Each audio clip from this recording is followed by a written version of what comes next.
Hi, everyone. Thank you so much for tuning into the Vibrant Health Podcast, hosted by myself, Jessica Espinoza, and my friend and colleague, Lydia Shatney. I am a wellness coach and educator whose main goal is to help inspire you to live your most vibrant life. You can find me writing about all things health and wellness over at deliciousobsessions.com and jessicaespinoza.com. Lydia is a nutritional therapist and founder of the Divine Health from the InsideOut.com website, where she works with clients all over the country and helps them improve and regain their health using nutritional and mineral balancing protocols. We are so excited that you're taking time out of your day to tune in. But before we get started, since this is a health-related podcast, it should be noted that we are not licensed medical professionals. The information and advice provided in this podcast is not intended to diagnose, treat, or prescribe for any illness or health issue and should not be construed as medical advice. You should always consult with your medical practitioner before making any changes to your diet, supplementation, medication, or lifestyle. Now, on to today's episode. Thank you for tuning in. Let's get this show started. Hi, everyone. Welcome to episode number 34 of the Vibrant Health Podcast. Thank you for taking time out of your day to join us. I am here with my co-host, Lydia, and we are really excited to have our friend Lori Roop back on the show today. Lori actually joined us back on episode number 30 and spoke about mold illness and CIRS, which is Chronic Inflammatory Response Syndrome. If you haven't listened to that episode yet, then I highly recommend it, as it's a primer for what Lori's going to talk to us about today. For those of you who don't know Lori, she is a certified clinical herbalist and clinical nutritionist and a mold illness survivor. Lori attended the Rocky Mountain Center for Botanical Studies, where she has completed over 1,300 hours of study in a wide range of herbal medicine topics. Lori has had an incredible journey of healing, and I am so thankful that she finally found the answers that she needed when she got her mold illness diagnosis. I knew Lori when her health was at its worst, and it was truly heartbreaking for me to see her suffer as much as she did. And she suffered with no answers from the over 60 practitioners that she saw over the course of about 6 years.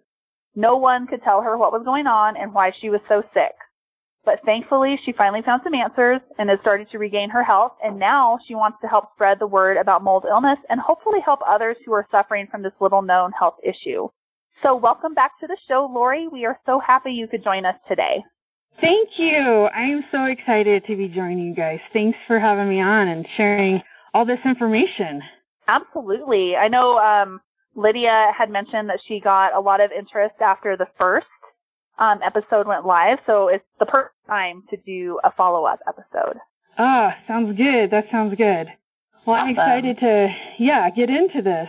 Perfect. Well, Lydia, I didn't really introduce you like I normally do, so do you want to pop in and say hi so people know you're actually here? I'm here. Hello, everyone. I'm kind of taking the backstage in this podcast here. Lori do the talking, but if you haven't listened to that first podcast, please listen to it, even if you have no idea why you would need to. You just never know. It may kind of touch you and give you some information for someone in your life.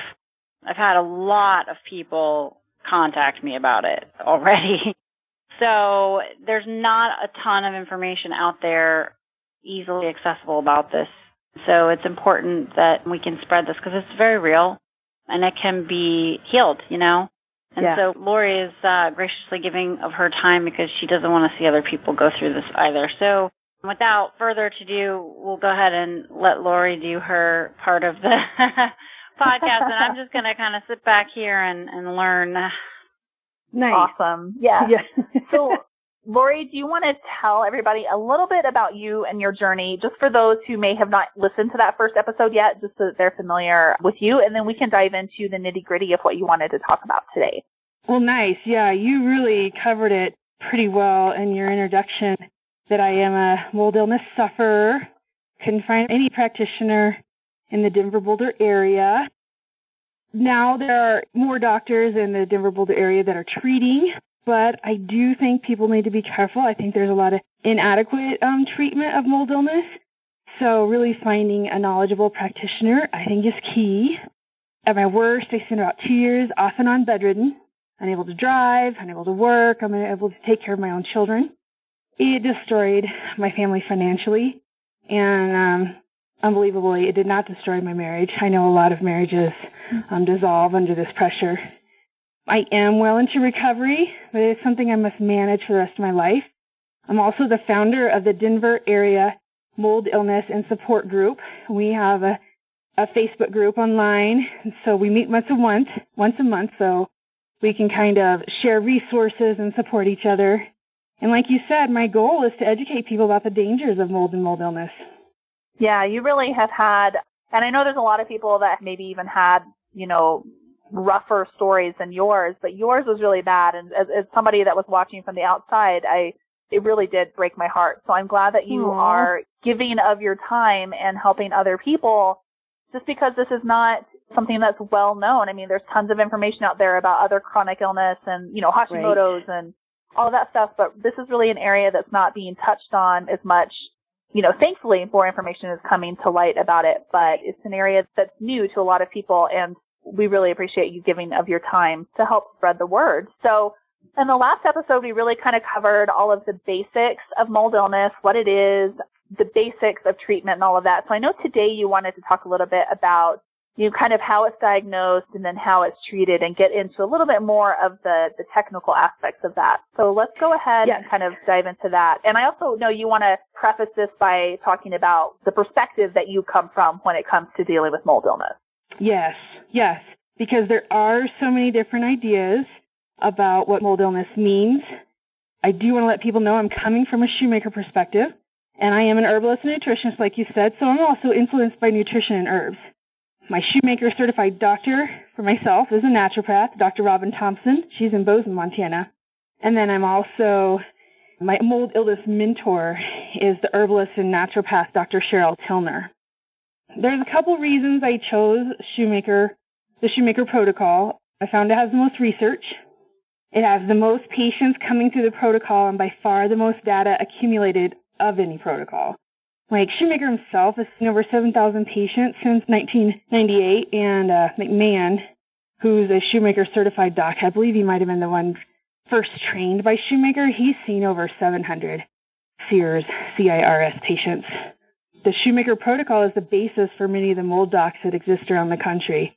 So even if someone's not following a strictly Shoemaker protocol, they've usually started with his information. I'm biased, it did. It saved my life. The Shoemaker protocol did.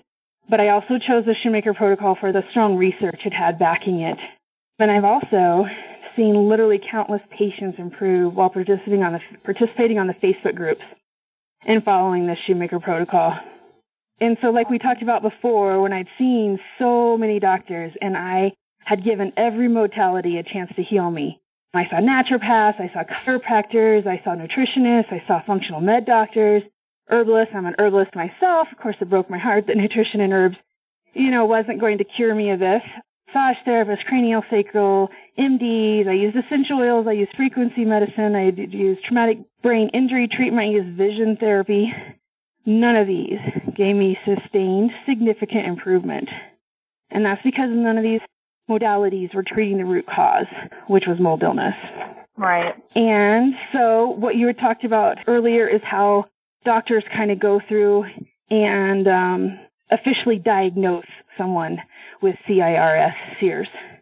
So I'll give the example from the Shoemaker docs that I see, Dr. Robin Thompson, and she has a partner in Bozeman, Montana, Dr. Milani also. So here are some questions that they're going to ask people. So first one, does a person have a multi-symptom illness? Has the person been exposed to mold or possibly any other biotoxins? And we talked about some of those other biotoxins in the first podcast. Mm-hmm. Have other conditions that have multi-system and multi-symptom illness been ruled out, such as autoimmune disease, diabetes? Does the Shoemaker lab panel show dysregulation characteristic of biotoxin illness? And does the person fail their VCS test? And so I believe you gave the link to the VCS test on the last podcast too. Yeah, we did. And that'll be in the show notes for this one as well. And that's a really easy one. It's cheap. You can go and do it. That's kind of the first place that you can start if you suspect it. And there'll be a link in our show notes for that as well. So check that out if you want to try it. And Dr. Thompson and Dr. Milani say that if at least the first 4 questions can be answered with a yes, then that'll give a positive diagnosis. Wow. So I thought we could also go over why some people get sick and others don't. Yes, I think this is important. So we often say in health-related issues, the dose is the poison. Here's what changes with mold illness. This is not applicable in CIRS, aka mold illness. The person's susceptibility is what determines the poison. And this is what we call primed, meaning that once you have been exposed to mold and your immune system kind of goes haywire, it means you have a primed immune system for mold illness, and it will react wildly to the smallest amounts of problems, like in a water-damaged building. So this is a little different mindset than what most doctors or other health educators are aware of. Right. And then we also talked before in the first podcast with the HLA-DR variants met. But remember, just having the variants does not mean you are sick. Having that HLA-DR variants, that means you're susceptible. So a lot of people just want to use that test just to see if they're sick, and that's not going to show you if you're sick. It's just going to show you if you're susceptible. The results of the specific Shoemaker lab panel showing dysregulation, that's what's going to show you are sick. And then you can find that lab panel on survivingmold.com, which is Shoemaker's website. And for the listeners the HLA-DR is actually a genetic test. Yes. So for those people that haven't listened to that first one and don't know what that is, can you just briefly touch on what that is? It just shows the genetic variants of haplotypes. So, most people will show up with 2 different haplotypes. So you can have 1 or 2 that are mold susceptible, multi-susceptible, Lyme susceptible, and often if you have 2 of those susceptible haplotypes, you might be sicker, but some people get super sick even with just 1 haplotype. Mm-hmm. And roughly, I believe the number was roughly 24% of the population is going to have the HLA-DR, the variant. Yes. Yes, okay, we so have about a quarter of the population. Right. I know, 1 in 4. Wow. Yeah, it's crazy. That's a lot. That's a lot. Mm-hmm. A lot of people. Right. So again, the people without the HLA variants will most likely be able to excrete the inhaled mycotoxins on their own when they leave a water-damaged building. So that's one of the things we covered in the last podcast, that once someone who does not have the HLA variants, maybe this is what you were asking Jessica before, once someone who does not have the HLA variants, they walk into a water-damaged building, they're going to inhale the mycotoxins, their bodies are going to see that toxin, they're going to tag it as an antigen, they're going to create antibodies to it, and they're going to excrete those toxins out. And for those of us with the HLA-DR variants and who have also been primed, now our bodies are not able to see the mycotoxins in our body. And so they accumulate, and they're going to make people really sick. Right. Thank you for bringing that up. That was one thing that I had forgotten. So it's almost like your cells become blind to the toxins that are there. Yes. So your body is just unable to remove them because it doesn't even see that you've got a problem. Yep, so it's lost that ability. Okay. So, yes, thank you for adding that in, because I think that's a really important part for people to understand. Oh, good. And, yes, Shoemaker talks about this on his website. There is going to be some people, even if they have the HLA, they may be able to leave the water-damaged building, and they're going to recover on their own. And then there will be other people like me who absolutely need an outside intervention to help remove those mycotoxins, which I use the Shoemaker protocol. It performs that duty. Well, I forgot. Right. So there's kind of a spectrum of treatment. Some people may be able to just simply remove themselves from the environment and their body will be able to heal itself. There's going to be other people who are just too sick. No matter what they do with reducing their exposure and making sure they're in a safe place, they're going to need some intervention of support in order to help them recover. Yes, some people are going to need that outside intervention, and we really just don't know why. That is an area that we just haven't quite uncovered yet in the research.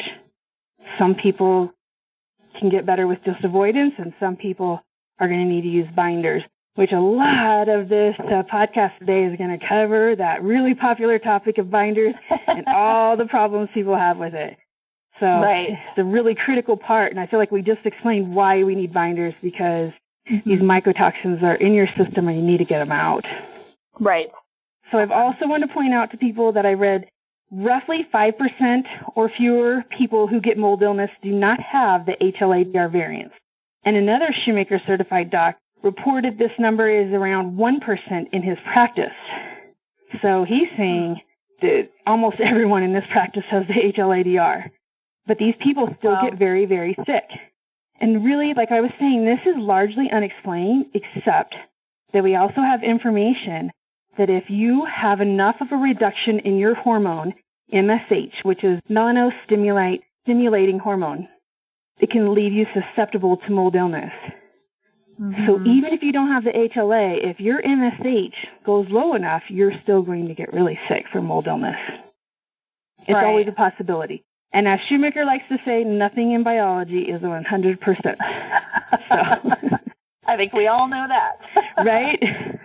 I know. There's never like just a perfect answer that fits 100% of the time. It's not ever quite like that.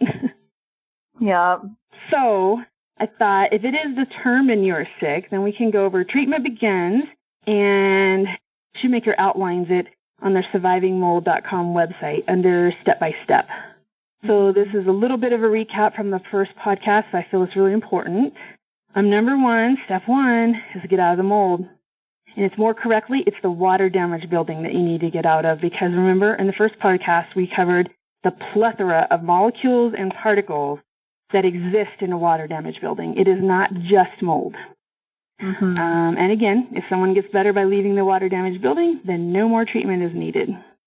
Number two for Shoemaker, start cholestyramine or Welchol.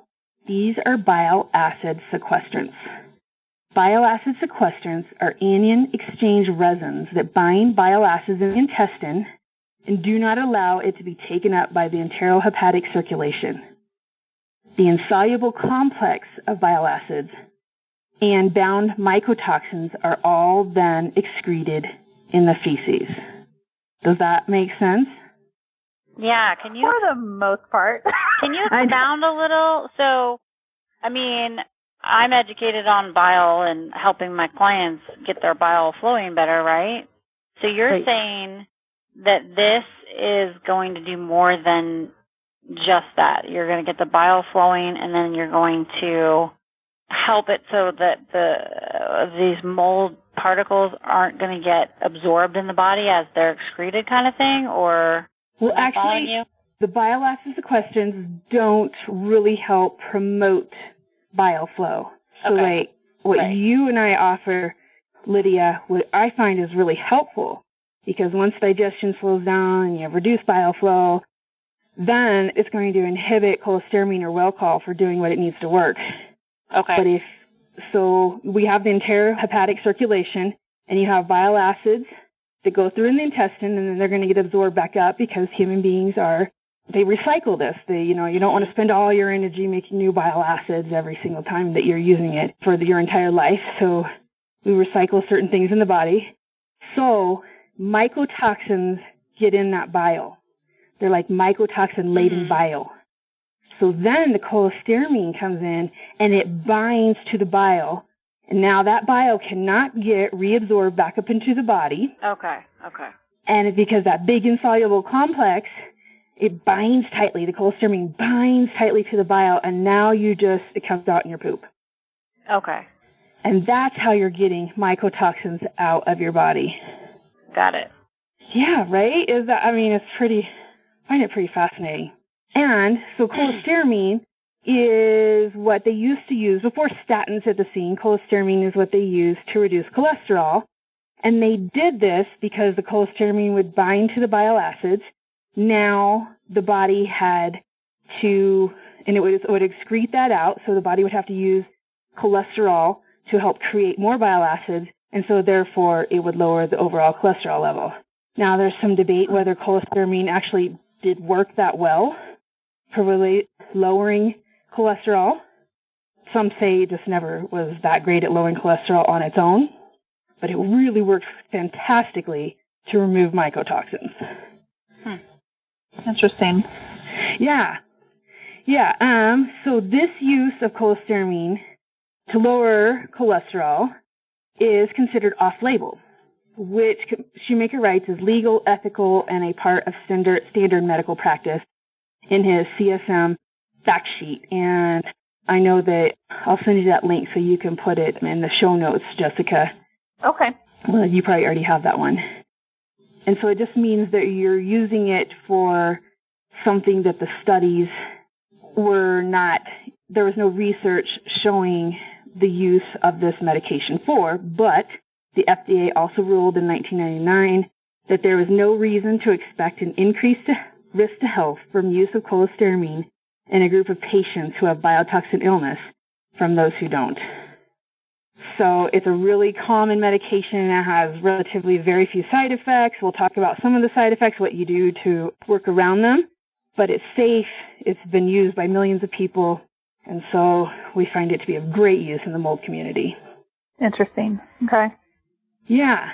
Okay. So let's talk about exactly how, here are some steps I have. Oh, so a lot of people say, well, I'm worried that cholestyramine is going to stay in my body, and it is synthetic, so they don't want to take this synthetic and then have it stay in your body. And I don't have a source for this information, but I was told by another expert that in researching it, they have weighed the cholestyramine before someone took it, and then they took their poop, they separated the cholestyramine away from the poop, and then they weighed the cholestyramine after it went through someone, and all of it came out. Wow. That's not a study that I would have wanted to be a scientist on, but I'm glad that they did it. What a great job. Oh, I think it's cool. I know, right? You know.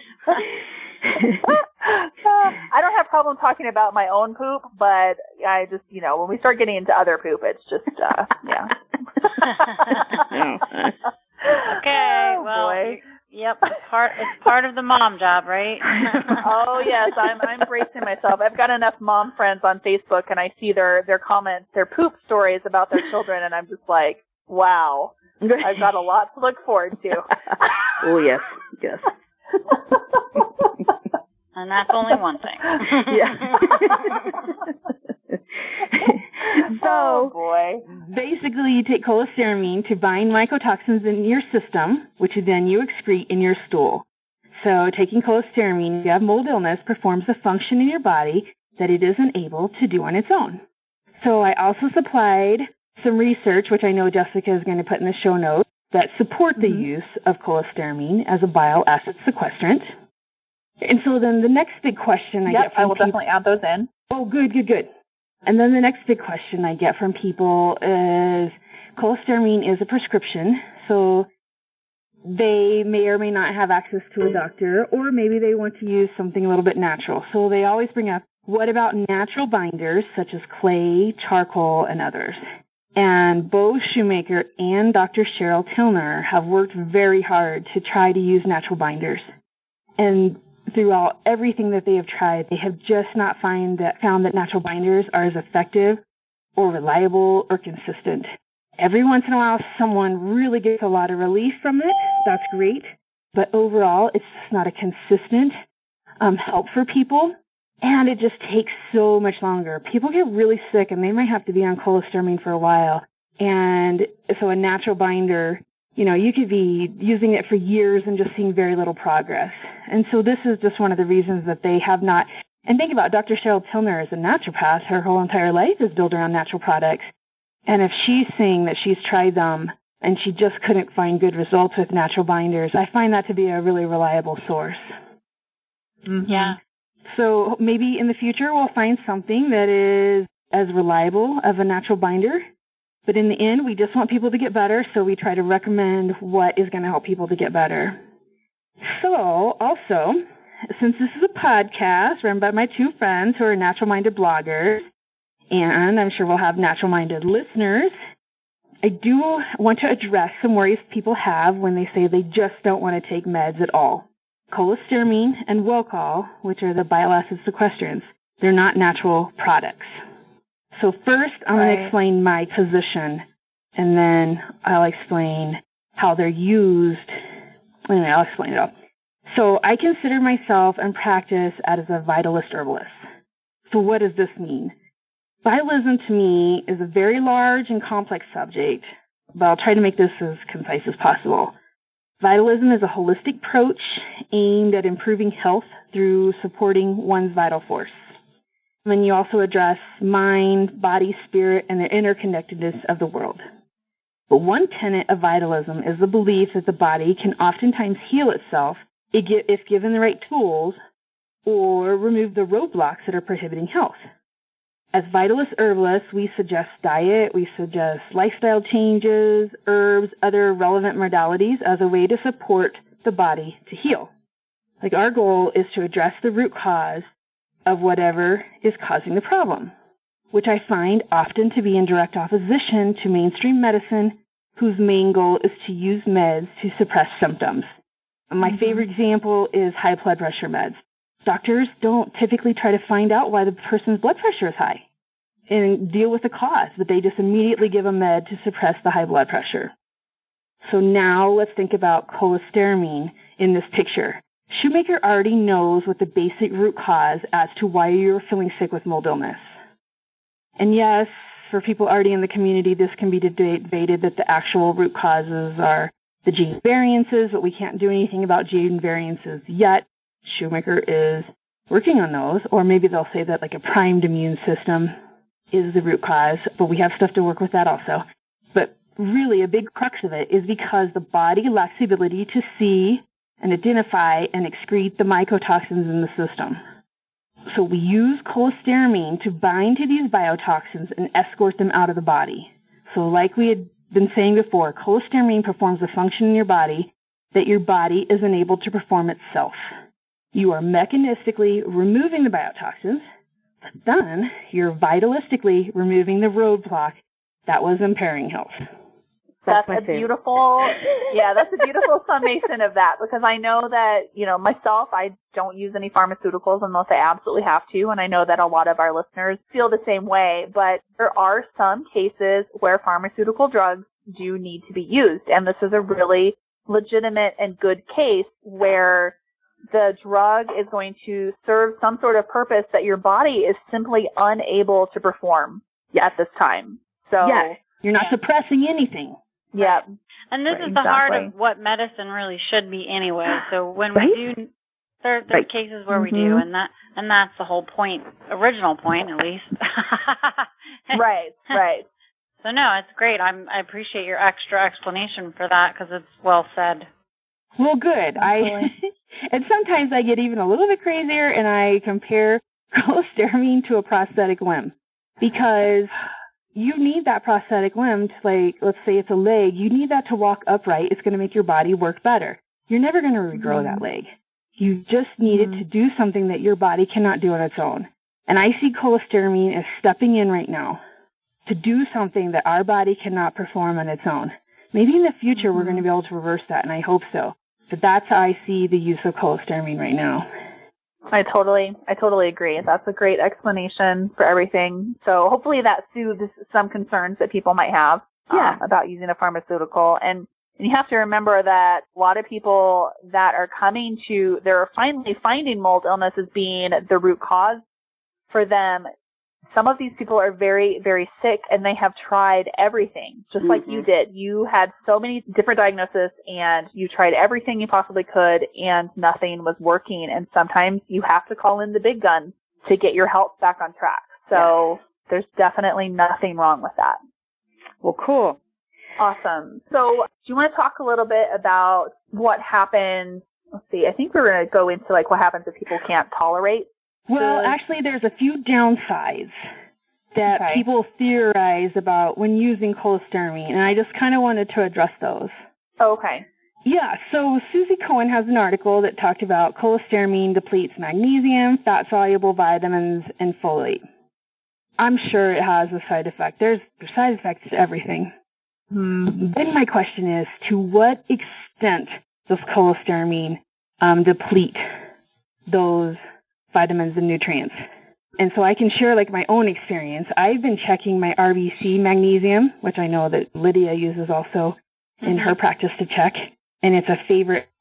And even though I have been on cholestyramine for longer than the typical CIRS patient, I've had some setbacks where I've had to stay on it. I quit taking my Remag, which is the magnesium I have to take from Dr. Carolyn Dean because all other magnesium gives me a laxative effect. But it helps build my magnesium stores. And so the entire time I've been on cholestyramine, I have not been on my Remag. I just retested, and my last magnesium test, I was still not dropped below 6. Oh, wow. I know. Awesome. That's right? impressive. I'm below 6 last time I tested, so that's fantastic. And now I'd been on Remag for a while to bring that up because I'd been low when I first tested. But I had brought it up. And so now once up, and even though cholestyramine is supposed to deplete magnesium, it really hasn't to a very large extent, if at all, depleted much of my magnesium. If that makes sense. That's great. Well, it's good to partner that what you're doing with the additional tests, the red blood cell count magnesium test. Thank you, yeah. Yeah, that's a good one. And I like to see it at 6.5, but 6 is nothing to turn away either. That's a good, right. Yes, I'm glad you brought that up because I'm back on the Remag to go ahead and bring it up further. I had just quit taking it when I started the Shoemaker protocol. It was like such a big deal to go on the protocol and keep it all straight. So yeah, I'd cut back on a lot of other stuff. And I thought, oh no, my magnesium's tanked. But it hasn't. This is why we test, right? Yeah, right? Yep. Right. So, and she talked about fat-soluble vitamins, and we all know how important those are. So, I mean, I have a really good diet, but I always want to try to help myself when I can. So I take the brand that Cresser recommends. It's from Nutricology, and I have it on my Amazon store, so I just help that to boost my fat-soluble vitamins. And maybe even Lydia might have some more suggestions, too, about some good fat-soluble vitamins that mold illness sufferers can take. Well, I'm not familiar with the one that you're talking about. Is it all the fat solubles in one product? I can't remember.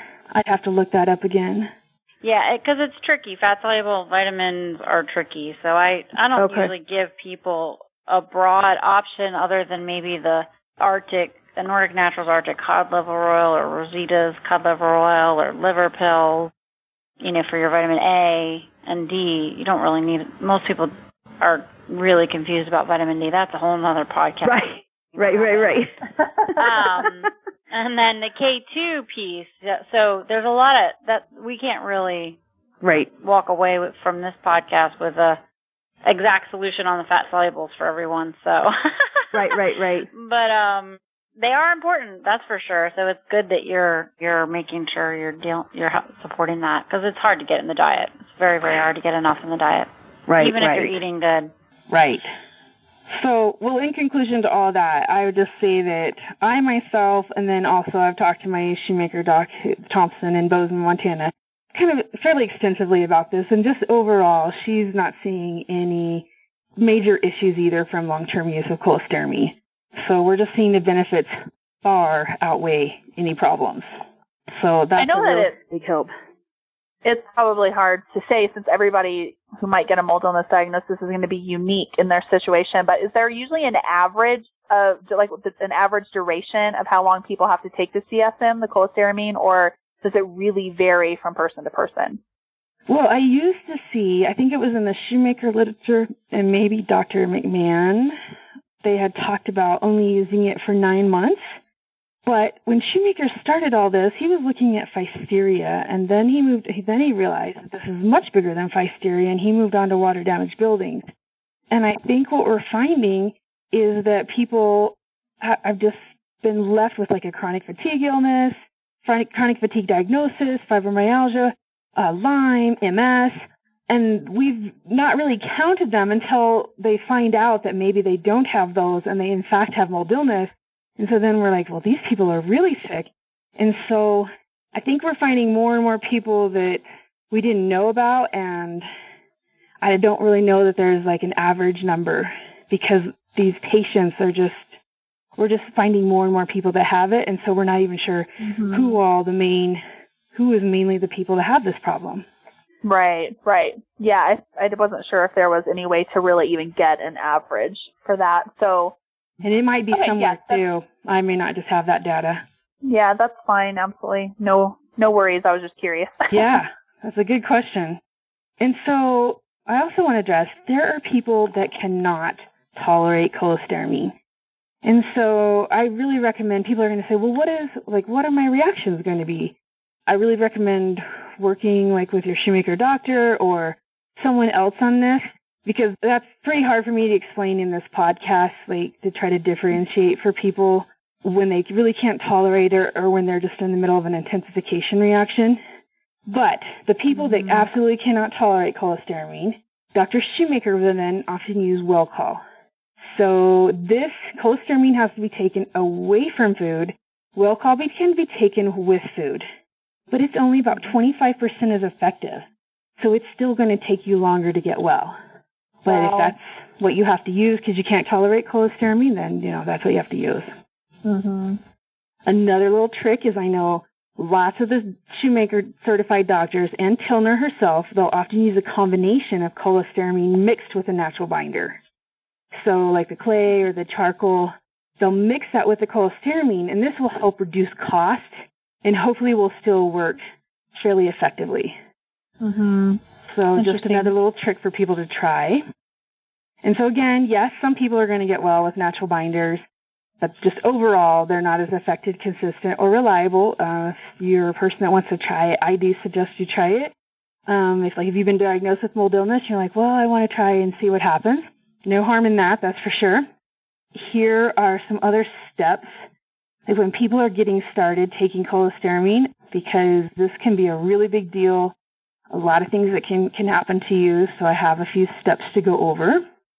So start your dose of cholestyramine or Welchol low and slow, and only increase your dose as tolerated. So I personally had to start with a 1/4 teaspoon of cholestyramine, and I could only increase the dose by 1 gram every 3rd day. I had terrible reactions to cholestyramine, but these reactions only lasted about 2 weeks, and that is pretty common. Yes, there's variables, but that 2-week window right there of the intensification reaction, which we'll go over later, that is really common. And then most people do pretty well after that 2 weeks. I've heard of people having to cut their Welchol into slivers. I have heard people having to peel the coating off the Welchol. So do know that some of us have had to really work hard at getting these bile acid sequestrants. Wow. Yeah. And here's another one. People will take cholestyramine for 2 weeks and they're like, oh, this doesn't work. I don't feel better. I had to take cholestyramine at full dose. Now, full dose of, we'll go over doses later, but I had to take it at full dose for 2 to 3 months before I saw any improvement whatsoever. So if you feel improvement right away at 2 weeks, consider yourself lucky. There are a lot of people that it takes months before they're going to start feeling better. Wow. So that is why I suggest that people stick with it, because then when it does kick in, you're not going to believe how much better you feel. It's amazing. Wow. A couple other things that you can use is taking high-dose fish oil and use the low amylose diet, and these will help cut down on problematic symptoms of taking cholestyramine. I think the Shoemaker docs recommend taking 2 to 4 weeks, so using your high-dose fish oil and your low amylose diet about 2 to 4 weeks before you start cholestyramine. If you don't start them before, that's okay. Start them when you start to feel bad, and they'll help people oftentimes just using them in that way. High-dose fish oil in the Shoemaker protocol means taking 4,200 milligrams of EPA and DHA combined. Okay. So that's just something that they use in the protocol. There are going to be some people, they can't even tolerate dust. It's just such a tiny amount of cholestyramine, and they still can't tolerate it. Every once in a while, some of the shoe docs, if you have a Shoemaker certified doctor, they will try the VIP ahead of schedule. And they're basically just using that to calm your system down so you could tolerate the medication needed to get the mycotoxins out of your system. So if you're listening to this and you have this problem with cholestyramine, ask your doctor about it. And then also Dr. McMahon has a homeopathic protocol that he has successfully used with people who cannot tolerate cholestyramine whatsoever. It's I've looked at the protocol, and it basically just addresses a lot of liver and kidneys. And he says that anyone who's had problems that can't tolerate cholestyramine, he puts them on the homeopathic protocol, and afterward they can. Interesting. And can you just really quickly tell people what the VIP is? Vasoactive intestinal polypeptide. And that's just another medication that's part of the protocol at like a later period? Yes, this is almost always the very last step, except for the situation I just described. And a lot of people, if they were just not terribly sick, they'll never even have to go on VIP. Okay. And then some people, they're just so sick, they basically work through the protocol so they can start VIP. And it basically is just used to regulate our bodies. It just does so many different things. It's amazing. So basically our bodies have gone haywire. Our immune system's out of control. Everything is just messed up. Just super simplistically, VIP helps regulate us back to normal. And actually, on the Facebook groups that I'm in, on the Mold Illness Facebook groups, I've asked people, like, what would you describe VIP does for you? And often I hear that people will say, it helps me feel human again. Interesting. Wow. Yeah. That's powerful. I know, right? So that's why, that's a well-sought-after medication also. And you can see why. Okay. It's just been so helpful. Mm-hmm. So I thought now let's talk about some of the side effects of cholestyramine and some natural ways to remedy them. The most common symptom from cholestyramine is constipation. So just over and over and over, this is what I hear from people are like, and they don't want to try it because they're scared they're going to get constipated because they've already had problems. And this is why many other practitioners, natural practitioners like Lydia and others who are working with people, they have a lot of ways to prevent this constipation also. So Dr. Shoemaker recommends a higher intake of fruit and fiber, and if those don't work, he suggests Miralax. But instead of Miralax, I recommend using magnesium. And I will use magnesium citrate. And I like to do this because the constipation that I see that comes on from this usually comes on fairly intensely. Like that first dose, people are like, whoa, I need to do something about this right away. So I suggest having magnesium citrate in your house before you start cholestyramine, especially if you're prone to constipation. Right. Yeah, and that's why I use the magnesium citrate because it's not super well absorbed. And so it can be used for the laxative effect, and then it's actually I find it to be more well absorbed than magnesium oxide. So at least maybe they're getting a little bit of help for magnesium. I'm not sure. It's like 30%. It's really low. Oh, is that what it is? Nice. Yeah, for citrate. Oxide's terrible, but it works to make you poop. So. Yeah. Right. I mean, it's not a good idea to do it for any length of time, but in an emergency, it works. Nice. Yeah. So the dose of laxative effective magnesium is really dependent on each person, but common ranges that people can start with are between 200 and 600 milligrams. I like the powder magnesium so that I can have clients change their doses more specifically, whether it needs to go up and down. And I recommend to people that people take that magnesium dose at night, and then hopefully the next morning they have a bowel movement. And I use magnesium I dose to tolerance, meaning that you increase your dose every night until the next morning you'll have loose stools. Then you go back to the previous dose. So you want to dose right up to where you have loose stools, but then you don't. So go back one. Yep. Is that kind of how you do it too? Yeah, Lydia? I actually have a whole blog post about this. Nice, yes. We can link to that process in there. It's actually the whole process for using magnesium for this issue. Nice, right, yeah. And awesome. And in this case, this isn't a good long-term solution for the majority of people, but when you really need to go, you got to go. So, I mean, it can work really well for this reason alone. So, it's a good remedy for sure. Right. And a lot of times this will go away. The constipation from cholestyramine will often go away for people as they use cholestyramine longer. Now, I would say this, and you have to correct me if this is not effective, but so when people are working up their dose, because some people may need a lot more than that, right? I'm sure you've seen that. And I've seen that with people who I don't treat for mold illness, but I'm helping them, just get better. bowel movements and such, they need a lot, and it's just, you really don't want to start out with a huge amount all at once. You want to let your body adjust to it. So, but I like to make sure people are pooping every day. So do you ever recommend they just get an enema kit and make sure they're clearing while this starts to work? See, that's a great idea. I don't, just because most mold illness patients, when they're starting this, they're just so overwhelmed. They're like, it's really intense for them to start this whole protocol. But I think, I'm so glad you brought this up, because if one of them felt like, hey, I've done enemas before, I could handle this, that'd be a great alternative. Yeah, I mean, not everybody likes the idea of doing an enema, and I've dealt with that. Right. But the emphasis here really is you're trying to get this stuff out of you. Yes, you don't want to get blocked up. So you don't want to go too many days without clearing.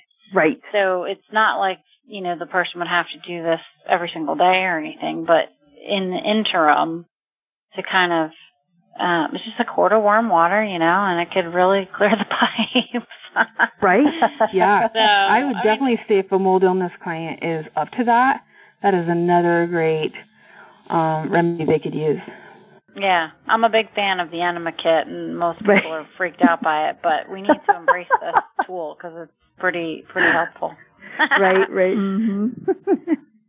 So another common side effect of cholestyramine, this is probably the second most common one, is acid reflux, indigestion, heartburn. So while mainstream medicine may still believe that acid reflux is always due to too much stomach acid, I would say most of us in the holistic health community are aware of the pioneering work of Dr. Jonathan Wright in the Tahoma Clinic in his revolutionary book, Why Stomach Acid is Good for You. And we see stomach acid as beneficial and that most people are actually low and not that most people have too much. One of the best books out there. If you haven't read it, you should read it. It's really good. Isn't that good? I love that book. I personally use hydrochloric acid with great success on myself when experiencing the acid reflux as a side effect when beginning cholestyramine. So I just upped my dose of that. Some other little tricks that Dr. Shoemaker lists is mixing the cholestyramine powder with apple juice or cranberry juice, or here it is, first dissolving cholestyramine in lukewarm water, then adding ice. And these are all just techniques to help with that heartburn that you feel. I personally use an organic apple juice that has a little bit of pulp in it, and then it helps the cholestyramine not get so gritty in my throat. But overall, heartburn just doesn't last that long. So that's fortunate that it's usually those first 2 weeks, and it kind of comes on for a little bit, and then it passes. Okay. Yeah. So I also wanted to go over what happens when someone first takes cholestyramine, and it makes them feel so much worse. It can freak people out. It's so intense. And so Dr. Shoemaker writes in his book that this herx is most experienced by those who also have Lyme. But in the mold community, like in the Facebook groups, I see plenty of people without Lyme that also experience, it's basically the hellishness of cholestyramine. And so Dr. Shoemaker has labeled this the intensification reaction. So this is the description of the intensification reaction from Dr. Shoemaker in Desperation Medicine, one of his books. And I found this excerpt through Eric Johnson, who is a well-known mold avoidance advocate. So from Desperation Medicine by Richie Shoemaker, page 250. Lessons from solving the Herxheimer. Descriptions of the intensification reaction that takes place whenever the body rids itself of chronic toxins. So after therapy with cholestyramine, have opened a window on one of the least understood mechanisms in human physiology, the intensely uncomfortable symptoms that together make up what medical science now describes as the Herxheimer reaction. Remember, though, that the intensification reaction follows therapy with cholestyramine, while the Herxheimer reaction, which is much less severe, often occurs in the wake of antibiotic therapy. So, question. Why is it that the vitally helpful and health-restoring process of binding, which is what we do with cholestyramine, and then removing toxins so often triggers an accentuation the intensification reaction of such debilitating symptoms as fatigue, muscle aches, headache, and confusion. And then Shoemaker writes, the paradox. Before you can get better, you'll have to get worse for a while. So then he goes on page 265. So this is really the description. When the toxin dissociates from its nuclear receptor, it moves from cell to cell, where it will often act to disrupt electrical function. In many cases, however, the invader will end up impairing phosphatase activity or even binding to a nuclear receptor in a different cell. This model posits an equilibrium of toxin distribution in the body, but that equilibrium is obviously disrupted when cholestyramine triggers the drainage process, thus pulling the plug on circulating toxins. Next question. Does this sudden disruption of the toxin equilibrium make the poison move faster, thus activating more TNF genes, which are tumor necrosis factor, than normal in a given period of time? That hypothesis dovetails nicely with the clinical image of the TNF storm precipitated by cholestyramine. So another doctor, Dr. Todison, explained to Shoemaker regarding ciguatoxin. The point is not that the dissociation constant is low, but rather that there is a dissociation constant. That means if you find soluble toxin, the neural tissue releases more. The point here is that the CSM binding will bring about a dissociation of toxin from its tissue binding. So Shoemaker writes, here is the mechanism I had been looking for. Disruption of dissociation equilibrium continually releases new toxin molecules from their binding sites or receptors, resulting in the blizzard of symptoms even though the total amount of toxin isn't changed. Dr. Richie Shoemaker. Okay, so that gets really complicated, right? Yeah, I love that last part of it, though. Essentially, your body is going to be spilling the stored toxins, so your actual toxin level hasn't changed, but it's just causing them to be released, which is stirring up the problem. Yes. I love that description. That was perfect. Because I haven't studied that a whole lot, but a lot of people in the natural remedies, natural health world know that sometimes people go through these a healing crisis when they start something new where they start feeling worse before they start feeling better. So I like this definition. This is great. Oh, good. And then I also have a quote from Eric Johnson that really sums up that whole thing nicely. Everything I just read, he sums that up. Dr. Shoemaker's own theory states that cholestyramine induces detox, and detox induces dissociation, which is an uncontrolled flood of toxins from the fatty tissues. So it really, helped me clarify, too, in my mind, trying to understand what was going on.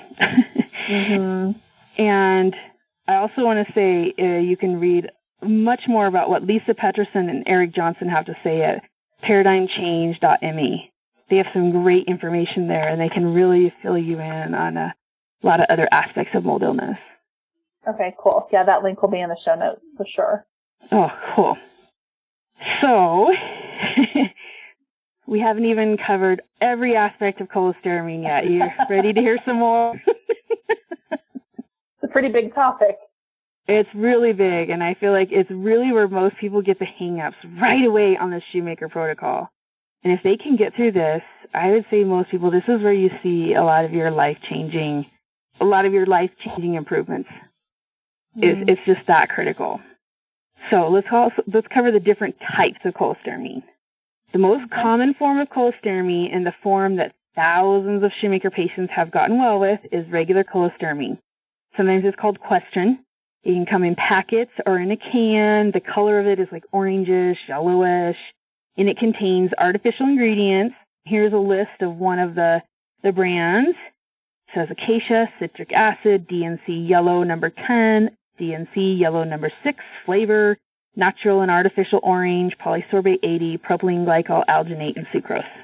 So this is the cholestyramine used by Shoemaker for the vast majority of his patients, and it has worked extremely well. Now, you guys know I'm natural-minded too, so why would I support this use of artificial ingredients? It's simple. This stuff is cheap.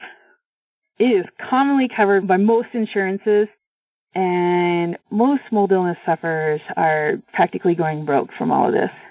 they've just been sick for so long that it's just really taken a toll on their finances. So this cholestyramine is just widely used. You can get it. Your regular doctor can prescribe it. It's easy.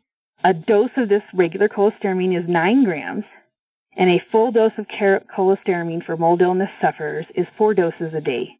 So you're going to have 9 grams a dose 4 times a day. And then you can reference the Shoemaker cholestyramine fact sheet for more information about dosing and like how to do it in between meals and what meds to separate from. So, of course, there are going to be a few people that are going to react to these additional ingredients. Like I use the regular cholestyramine with great success the first time I was in detox.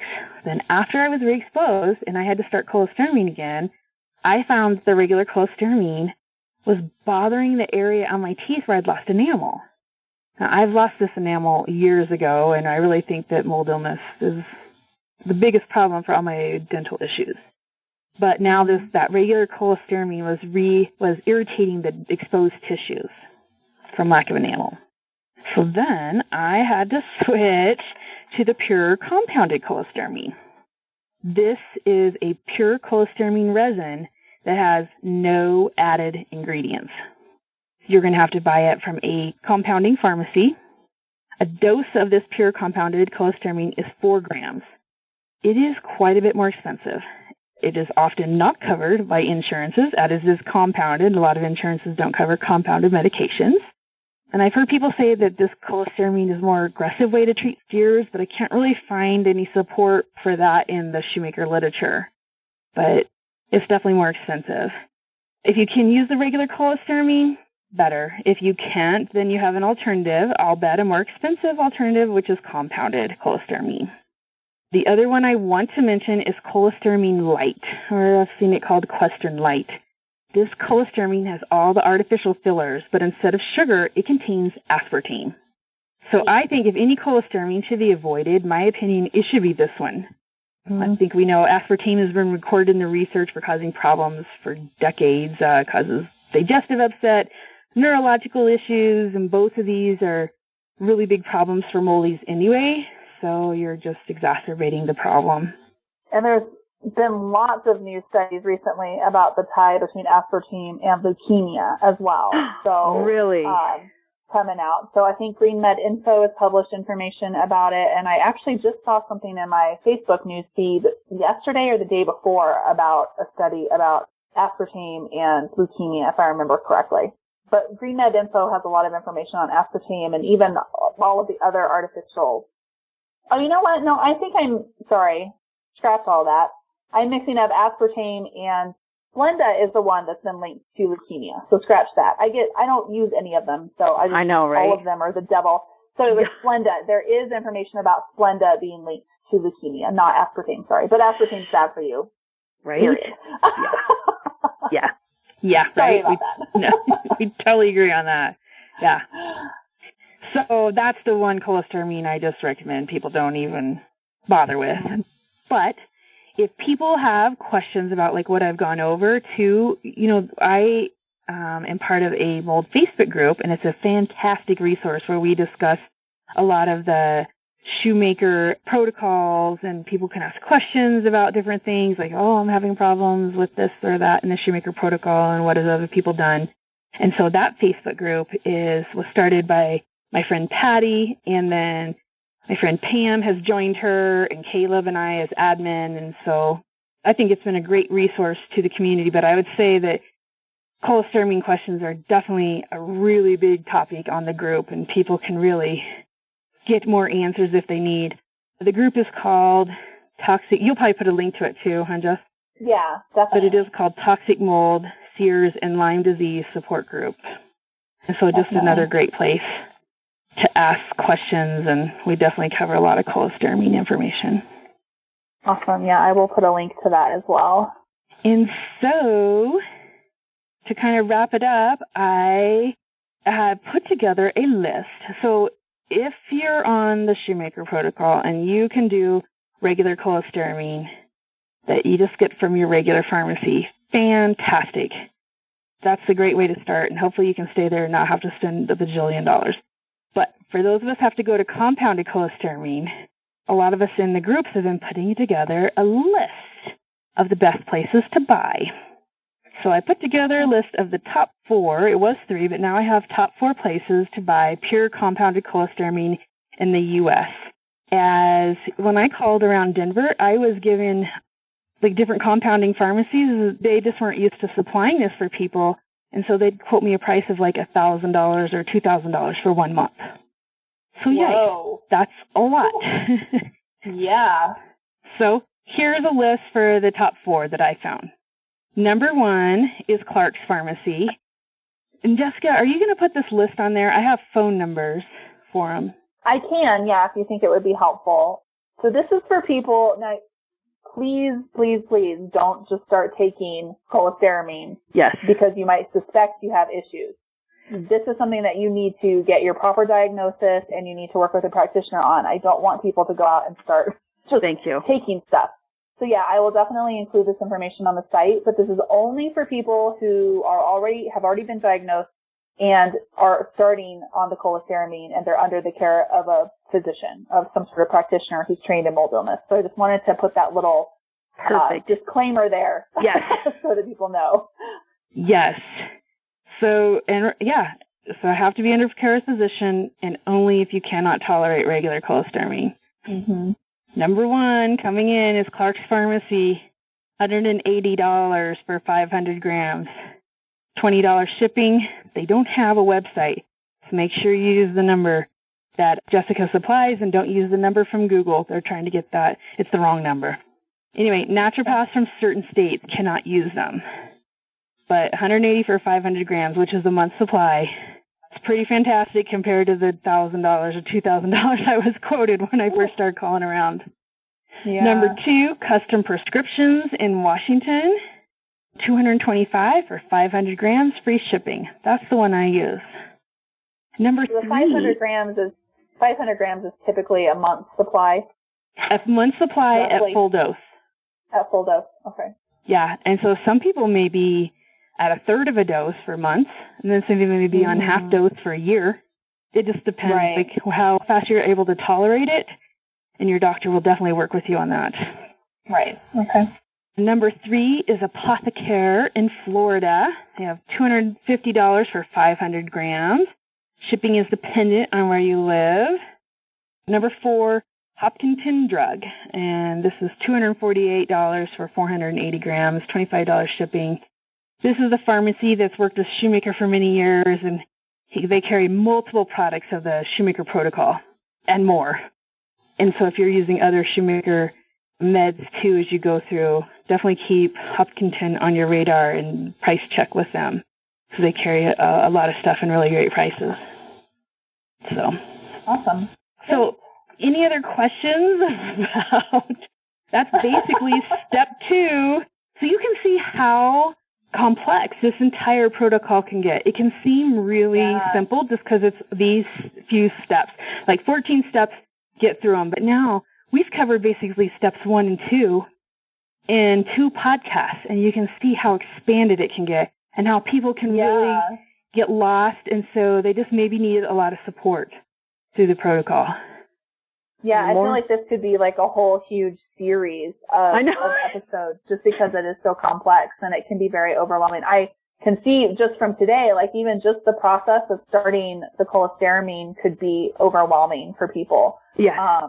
With how many things you have to think about with the potential side effects, and you need to do your, the different diet and the fish oil and all this stuff. I can definitely see. And when you get to that point, you may also be very, very sick too. So that's a lot to have to deal with.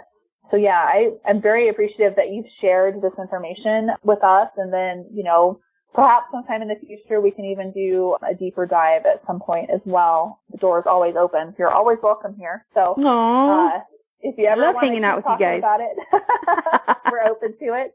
But we're thankful that you've, been able to share the knowledge that you've learned through your own journey so that other people can potentially heal a little bit faster. Yes, well, I know the mold community as a whole, we are just really grateful that you guys are opening this up and talking about it, because that's how we're going to change things. This is how we're going to get people the help that they need. by people talking about it, and we're real appreciative that you're having this on your podcast. Oh, it's our pleasure. Totally. Awesome. Well, Lydia, did you have any questions? No. I think our brain's about to explode. Yeah. It's a lot, but it's good because it's a great resource to put out there. Shoemaker has a book, correct? Well, he has 3 main books. Okay. So, Surviving Mold, don't quote me on this. I think that was I know it was his latest book, and I think it was from 2010. And then the one before that was Mold Warriors. And then his first book that he put out was called Desperation Medicine. Okay. And these are the ones specifically about mold illness. Desperation Medicine? Yeah, Desperation Medicine. And so it has, I think they all really contain, it was from 2001, Desperation Medicine. He's definitely learned so much more about mold illness, but there's just some real gems of information in Desperation Medicine. Okay. So would you recommend all of those, or do you have if somebody could only read one, which one should they start with? If I would say someone can only read one, I usually recommend Surviving Mold. They're definitely not the easiest books to read. It's just a lot of information. Sure. But that is his latest one. It's going to have the latest information. Mold Warriors would probably be my second recommendation. But if someone could read all 3, I would just say try to read all 3. And then his website, too, is probably about as bigger than a book. Yeah, and it's there's a lot of just chock full of information, too.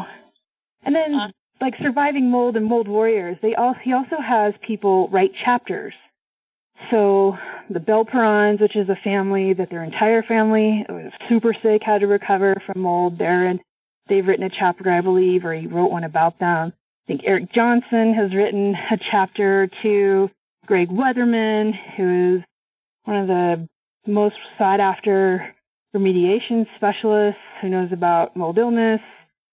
I believe he wrote a chapter, maybe in both books. So it really gives perspectives, other people's perspective on mold illness, too, and their area of expertise. And some testimonials, it sounds like, huh?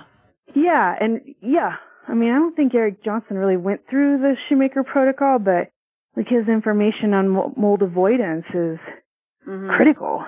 Okay. And his involvement in the Lake Tahoe epidemic. So gives you some background of, where this all started, how it started, why we're not acknowledging it in the medical community. Got it. Very pretty cool. Fascinating. Yeah. So you've given us a huge lot of resources here. So people can listen to this, they can do further reading, they can join these Facebook groups and get their hand held if they need to go through this stuff. So it's a great resource for people.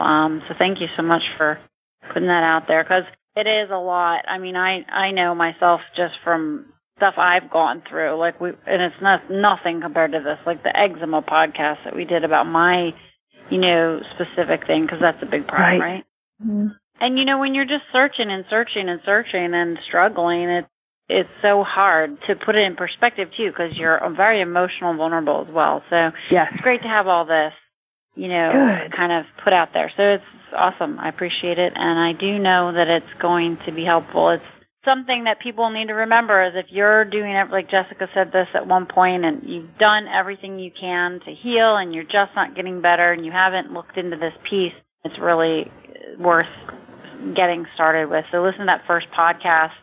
I did that VCS test and failed it myself. Right? Isn't that what it's called? Right. Yep. Yeah. So I was like, oh, goody. All right. Well, at least I know that, right? Yeah. So now I can take the next step and see if I need to keep going, kind of thing. So, right.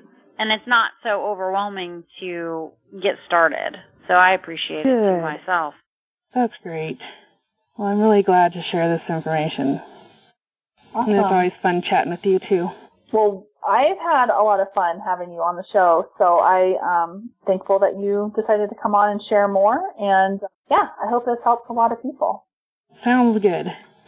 Awesome. All right. Well, we are going to go ahead and sign off for today. Thanks for listening to the whole episode. I know this episode was a little bit longer than our normal ones, but tons of great information.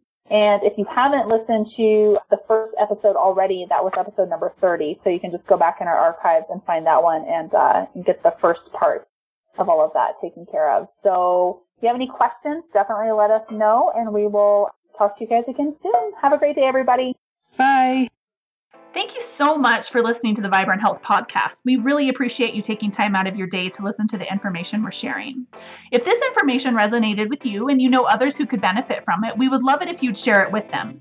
We'd also be very appreciative if you could leave us a review on iTunes or Stitcher. If you're on our sites or YouTube listening to this, we'll have links down below where you can leave a review. If you're on your phone listening through the app, you can also leave a review directly through the app. It only takes about a minute, super fast, super easy, and your shares and reviews help us reach more people with our message of health and wellness. So we really, really appreciate your support. If you're looking for more information on health and wellness in general, both Lydia and I have a ton of information on our sites. You can find me over at jessicaespinoza.com, which is my main practice website and where I offer my 21-day sugar detox coaching. And in the future, I'm going to be offering nutritional therapy coaching as well. You can also find me on deliciousobsessions.com, which is my main real food and natural living website. You can find Lydia over at divinehealthfromtheinsideout.com, where she offers nutritional therapy consultations and hair tissue mineral analysis services for those who are ready to take their health to the next level. Lastly, if you have any suggestions for topics you'd like us to cover in future episodes, we would absolutely love to hear from you. We want these podcasts to be as informational and inspirational as possible, and we'd love to hear from you and understand exactly what you would like us to cover. You can email us or leave a comment below or even give us a shout out on social media. We both look forward to serving you and inspiring you to live the healthiest, happiest lives possible. Thanks for listening.